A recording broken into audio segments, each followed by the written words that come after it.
And good afternoon, everyone. Welcome to the Mobile Wood TV Live Desk. I'm Phil Penarski. We are here at DeVos Place getting set for the return of Brickworld. One of the largest LEGO conventions is back in Grand Rapids. Perfect in time for the start of Art Prize as well. Everything gets kicked off on Friday and it will continue throughout the rest of the weekend here at DeVos Place. And we actually have some special guests that we're going to be talking to and kind of showing us all of the things that they have to offer. We are now being joined by the Chief Brick Officer at Brickworld, Mark Larson. Mark, thank you so much for being here today. Oh, thank you for having me. And just talk to us a little bit about what people can expect at this year's Brickworld. You guys were here last year. It was a huge success. Talk about what you guys have planned this coming year. Yeah, first off, thanks to Grand Rapids because that was our most successful first-year show in the history of the company. So we're very happy to be back. We've got 50,000 square feet of original LEGO creations. We've got unique LEGO vendors, and we've got a lot of interactive displays for kids of all ages. So come on down. We're here Friday through Sunday this year. And tickets are on sale now. I do want to remind everybody, we're going to be showing you some of the things that have already been set up. Again, prep works are still underway, but a lot of stuff is already up and ready to go. So we're going to show you a little bit about that. But if you want to come here in person, tickets are on sale now. We've got links inside this week's Weekend Planner. Mark, I'm going to let you kind of lead the way. We've got actually a celebrity in the LEGO community that we're going to be talking to right now. This is Dawn. Hi, Dawn. Thank you so much for joining us today. Hi. Hi. Hey. Hi, everybody. And you've got an incredible set. You're still setting up here. Would you mind showing us just some of what you're working on already? Well, what I've got here, it's an underwater display, and it's got a various creative parts usage, I like to say, but that's somebody else to determine that.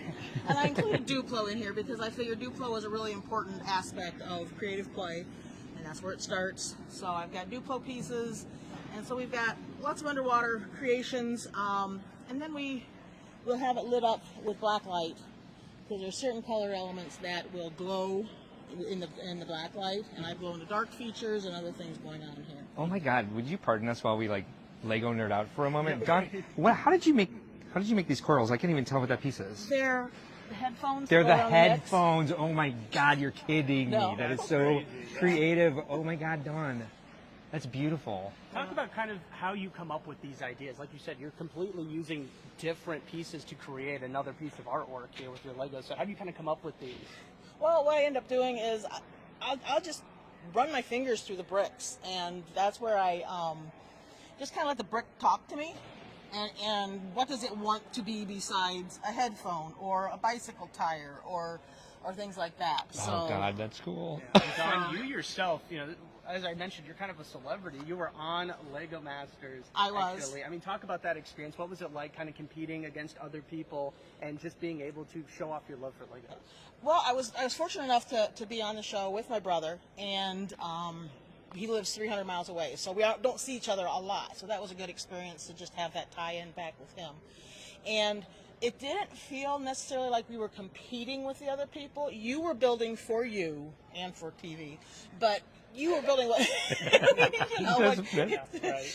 so it was kind of, it was just wonderful experience just to be out there and before we first walked into the set and we're like, we'd seen season 1 on TV, and you walk in that set and it says, this place really exists. And that was what was really a lot of fun to see, so. You guys are all like a family. That's what I noticed about you guys. You guys are so close. Oh, yeah. I love that. Yeah, we've got a couple other that are showing here this weekend as well. So some from several other people from season 2 and season 4. Yeah. So, we've got a nice range of LEGO Masters contestants. Maria and Philip and Tim and Zach will be here. Oh, Tim and Zach will be here? Yeah. Oh, I didn't know Tim and Zach. Oh, yay! I haven't seen them since I made a trip out to California, so I'm surprised Zach I was coming. Happy reunion. So, yeah. All right, well, Dawn, we really appreciate it. I'm going to grab that mic for you. We're going to take one last look at your piece. And again, thank you so much for allowing us to take a quick sneak peek, and we look forward to seeing the rest of this build all come together. Yeah. All right, awesome. All right, well, Mark, we're going to take our way across the rest of see some of the other builds that are already going on.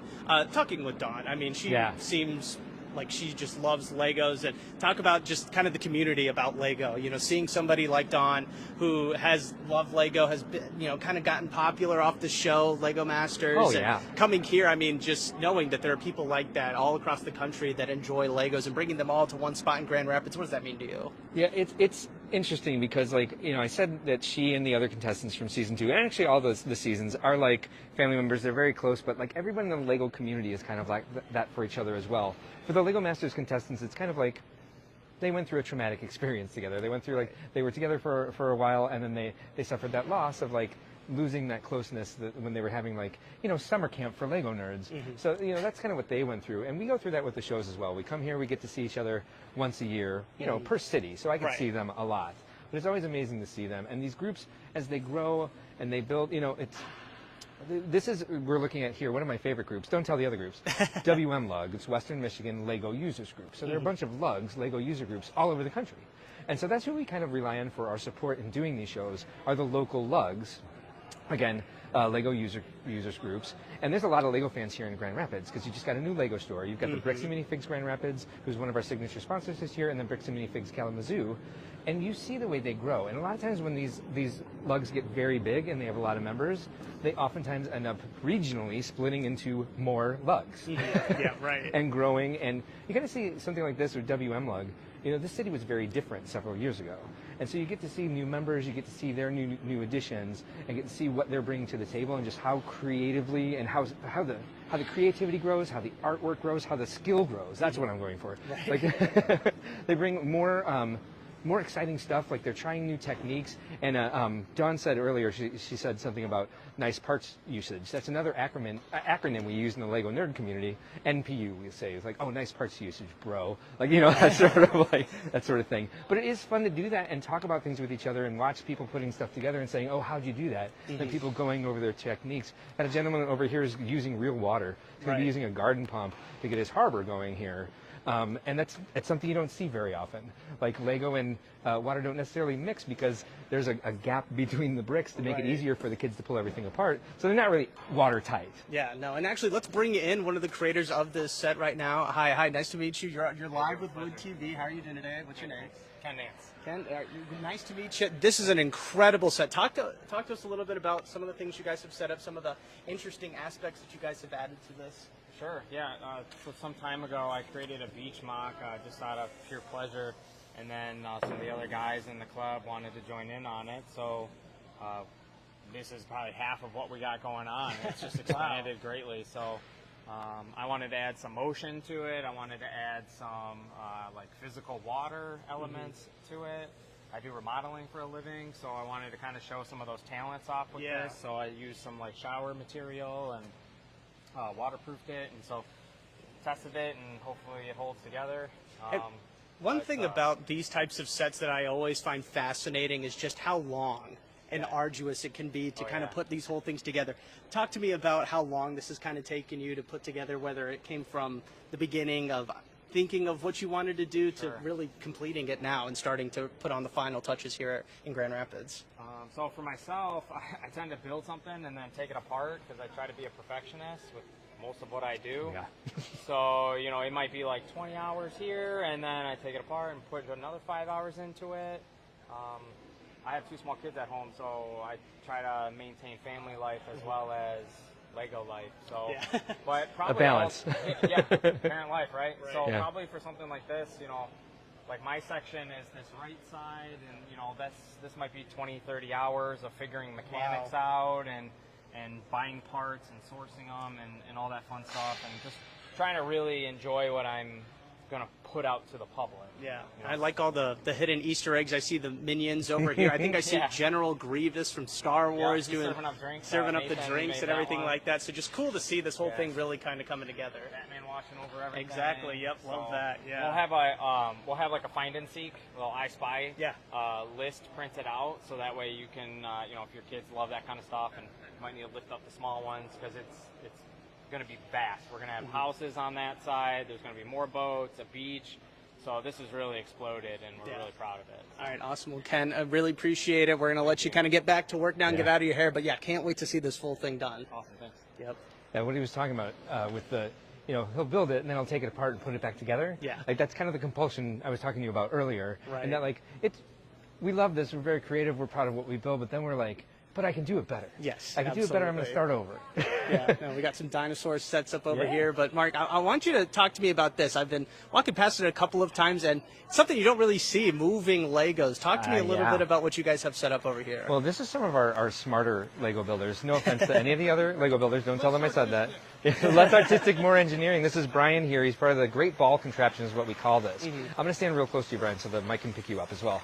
So what it is, my way of explaining it, I don't know why, I'm not going to do that. I'm going to let Brian explain what the Great Ball Contraption is since he's the expert. Yeah, come on over. Yeah, you guys got a lot of moving parts going on right here. Exactly. Hi. So the Great Ball Contraption is a Rube Goldberg machine. It's designed to move these little Lego soccer balls around the table. When we're done setting it up, it'll be a loop that goes all the way around this table. And it'll feed 1 ball per second. And when we first started doing the Great Ball Contraption, we just used to crawl under the table, but we got older and we had to make a bridge so we could walk in and out.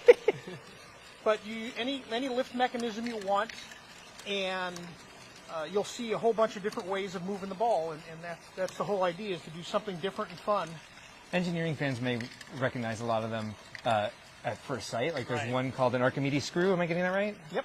Archimedes screw is an engineering feat that people should be able to recognize if they're into engineering already. Yeah, there's all sorts of fun lifts. Stair steppers and screws and caterpillars, and this one's I think that's what has been great about what Lego has done with their Technic sets, is that there's all different sorts of gears and motors and axles and cams and you name it, for them to be able to build this type of thing.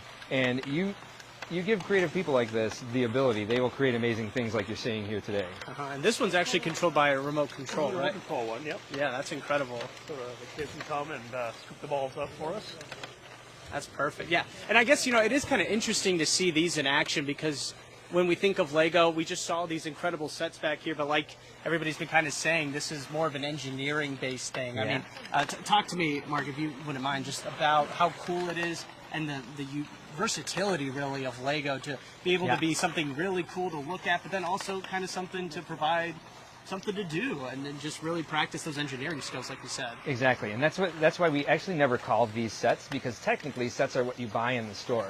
So what we refer these to are, we call them MOCs. And that's another acronym for the Lego nerd community. Right. It stands for My Own Creation. And so that's what's important to the people who are being creative, the people who are expressing their art, is that it's their own creation. That's what they're bringing. That's something they're expressing. They don't need instructions for these. The instructions are in their mind. And that's kind of what we're hitting. I talked about it earlier, where they're like, we want to inspire those families. We want to inspire those kids who were like me when I was a kid, that didn't have an outlet to do this sort of thing, wanted to build stuff with Lego, but there were no communities like this out there. This is long before the internet. It was very hard to get the pieces that you wanted to build major things. So one of the things that they say is that the reason like kids build in multiple colors is because they don't have the same sort of access to this much Lego as us adult nerds do. But so they choose the shape over the color. So they want the specific shape, and so they'll build in whatever color to get the actual creation that they want. And that's what we're doing here. Again, it's this compulsion we have. We've got these ideas in our heads. We want to express ourselves artistically. We want to express ourselves through architecture. We want to express ourselves through engineering. We're weekend warriors of art and architecture.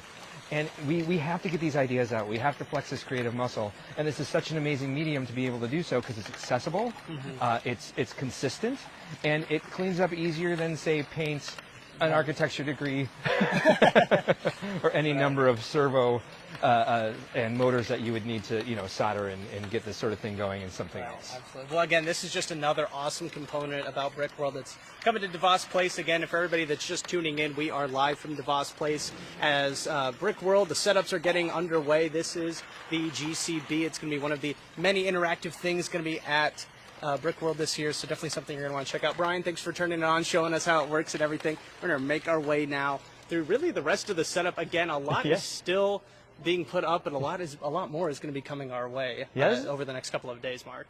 I'm glad you're here on the first day here this year, because this is one of the most active first days we've ever had. Yeah, right. Like, the minute we got in here this morning, people just started pouring in, so we have a lot to look at. But everything we've seen so far, only half the hall is even full. Not even half the hall is full yet. We have an entire group that hasn't even started up that brings their own tables that's going to be filling this space here. LGMS, another acronym for you, Lego Gauge Modular System. So over here, we've got some, so this is what I was talking about earlier. Like, there's so many different ways to build, so many different ways to express yourself. And some of these people who want to express themselves in Lego art, they're literally taking these small pieces and making a mosaic out of it. And when you walk into the room, I have seen some of these. Our office is upstairs, so I've got this second story view of everything. There were some here last year that I was just like, they painted onto something. I'm like, why is that out there? And then when I looked at it, I couldn't believe some of the pieces they use in these in such creative ways to get that effect and make it look like artwork. There's actually an art prize this weekend. Dawn, who we spoke to at first, she has a Lego entry in art prize, and there's a few of them. Yeah. I was going to say, you know, these these look like paintings, like you said, even from a little bit farther away, you kind of would say, wow, that is not made out of Lego, but it is. And, you know, again, art prize starting off this weekend, starting tomorrow. I mean, perfect timing, really, especially for a lot of the stuff that is being seen right here. And there's all sorts of different levels of skill, especially with the artwork. Like, there are a lot of people who do it freehand, do their own artwork. There are also a lot of people who take existing artworks and put it through a program that will, like, translate it into 1x1 pixels for them. Right.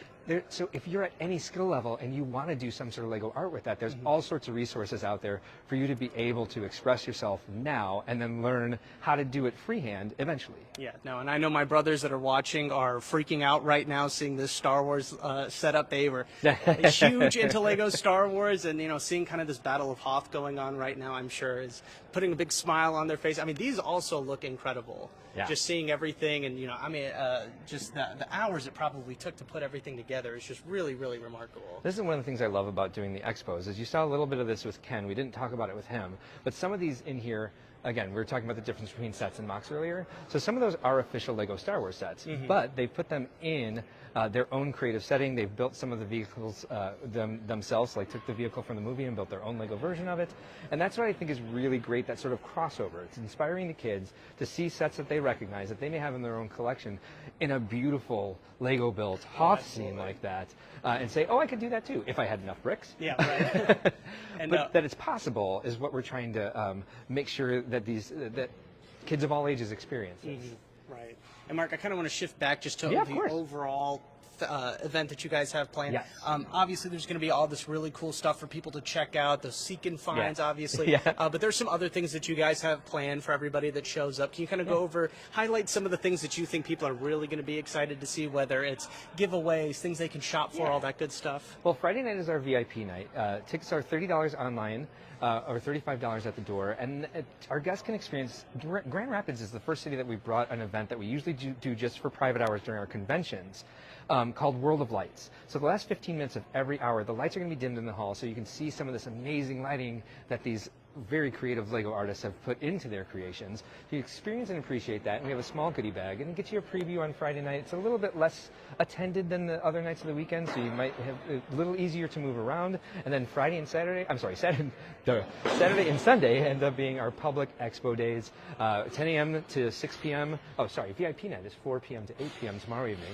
And then our public expo hours are 10 a.m. to 6 p.m. on Saturday and 10 a.m. to 5 p.m. on Sunday. Tickets are $18 online, $20 at the door if you have a military ID, and that's active duty or veterans. It's first responders, police, fire, EMT, anybody with a hospital ID. You get your tickets for $15 per person. So that's you, your spouse, and your family members, up to 5 people. You have to show your military or first responder ID at the box office to qualify for that discount. And if you don't have a military ID and you'd still like to save some money, you can use coupon code WOODTV to save $2 off every ticket you purchase, online only, at brickworld.com before the show. Yeah, all right. Well, I hope everybody heard that. So if you're watching, you can go ahead and get yourself some discounted tickets. Mark, there's one last set that I kind of want to look at. It looks incredible. It caught my eye as soon as I walked in. It's actually lighting up right now, and we're going to be talking a little bit with the builders behind it. We have Jaron and Kayla. Thank you both so much for allowing us to take a look at your set. I mean, talk to me about how long it took you guys to, one, come up with the concept for this, two, kind of put it all together.